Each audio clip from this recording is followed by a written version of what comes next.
চলো তোমরা চলো। না না আমি যাবো না।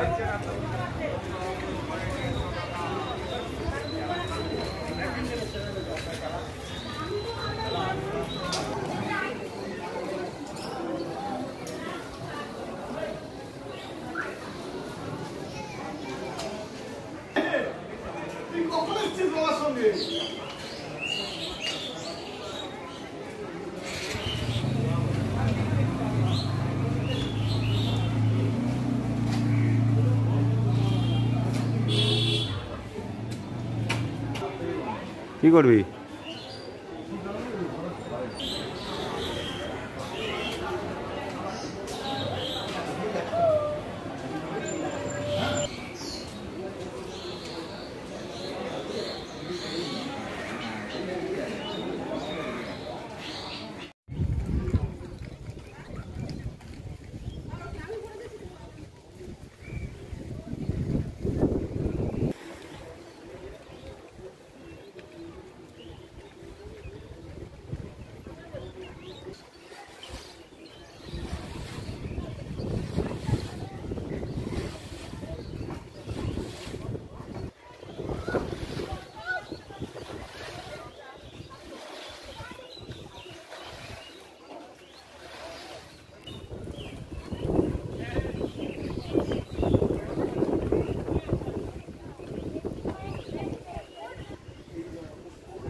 এই ফেরিঘাট বন্ধ, সব ফেরিঘাট বন্ধ, কি নোটিশ এসেছে নির্দেশিকা?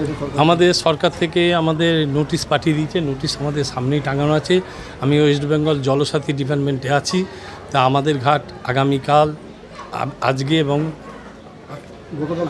গতকাল, আজকে এবং আগামীকাল 3 দিন ঘাট বন্ধ থাকবে।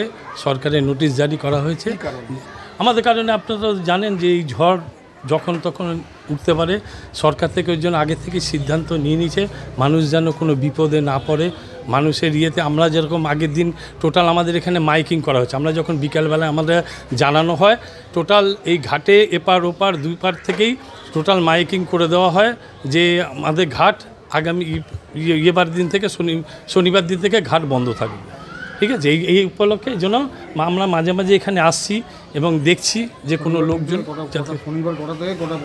শনিবার সকাল থেকেই একদম বন্ধ। যেহেতু আমরা শুক্রবার দিন 5টার সময়, আমরা 5টার আগে আমরা যখন খবর পাই, নোটিশ আমাদের আসে, সঙ্গে সঙ্গে আমাদের মাইকিং করে সব জায়গায় জানিয়ে দেওয়া হয়। ঘাট আগামীকাল অবধি বন্ধ থাকার কথা আছে। আগামীকাল পজিশন বুঝে আমাদের সরকার থেকে যেরকম সিদ্ধান্ত দেবে আমরা সেইভাবেই চলবো। আগামীকাল পুরোটা দিনই বন্ধ আছে, কেননা যেহেতু রবিবার রাতে ঝড়টা হচ্ছে এবং প্রচুর বৃষ্টি হওয়ার কথা আছে এবং ঝোড়ো হাওয়া বওয়ার কথা আছে। যদি সেরকম বুঝে যদি আমাদের সরকার বা ডিএম সাহেব যেরকম আমাদের অর্ডার দেবেন আমরা সেইভাবে আমরা চালু করে দেবো। যাত্রী পরিষেবা, যাত্রীদের হয়রানি হচ্ছে, তারা ট্রেন করে যাচ্ছে। যাত্রীদের হয়রানি হওয়ার জন্যই আমাদের কিন্তু আমরা দুবেলা মাইকিং করেছি বা মানুষের যাতে বিপদ আপদ না হয়। কারণ আপনারা জানেন জলস্তর কিন্তু সবাই বলছে যে জলস্তরগুলো খুব বাড়তে পারে। সেই উপলক্ষে হয়তো সরকার সিদ্ধান্ত নিয়েছেন। শুধু আমাদের এখানে না, টোটাল ফেরি সেবা আমাদের টোটালি বন্ধ রয়েছে সব জায়গায়, হাওড়া থেকে শুরু করে সব জায়গায় বন্ধ রয়েছে। আমার নাম সুবীর সরকার, আমি ওয়েস্ট বেঙ্গল জলসাথী ডিপার্টমেন্টে আছি।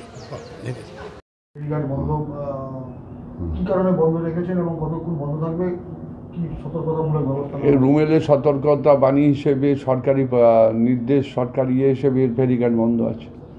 কেন মানুষের জীবনহানি তো সরকার রিস্ক দিতে পারবে না। আমরা নৈহাটি পৌরসভা সব রকমভাবে প্রস্তুত। আপনি দেখতে পাচ্ছেন রবিবার আমাদের পৌরসভা একটু পরই সমস্ত স্টাফ চলে আসবে। আমার এমার্জেন্সি ডিপার্টমেন্টগুলো, যে কোনো ডিজাস্টারের সঙ্গে যে ডিপার্টমেন্টগুলো কানেক্টেড, সেই ডিপার্টমেন্টগুলো আজকে চালু থাকবে। আমাদের সমস্ত কিছু আমরা গত পরশু দিন ডিজাস্টারে মিটিং করে নিয়েছি।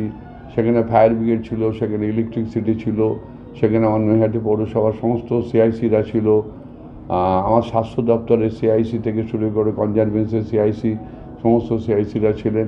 আমরা প্রস্তুত। আপৎকালীন কি ব্যবস্থা নেওয়া হবে? দেখুন, প্রাকৃতিক বিপর্যয়ের সঙ্গে মোকাবেলা করা তো একরকম সেই ঈশ্বরের বিরুদ্ধে যুদ্ধ করা। তা সেই যুদ্ধে তো কতটা সফলতা পারবো জানি না, কিন্তু আমরা মানুষের গত আমফানে আমরা লড়াই করেছিলাম।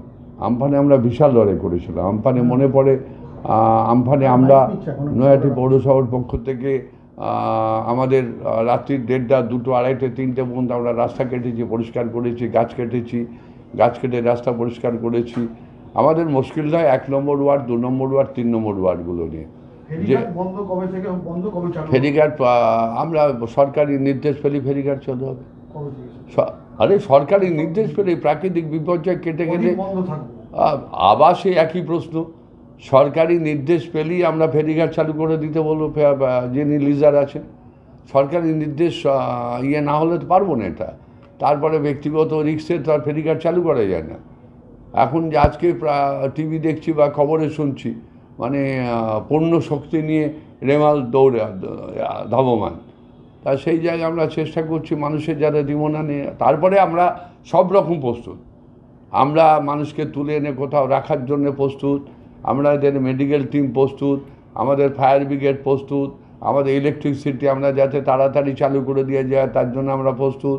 আমাদের জেনারেটার রেখে টেম্পোরারি কোথাও এমার্জেন্সি যদি আলোর দরকার পড়ে আমরা জেনারেটার রেখে 3খানা জেনারেটার রেখেছি।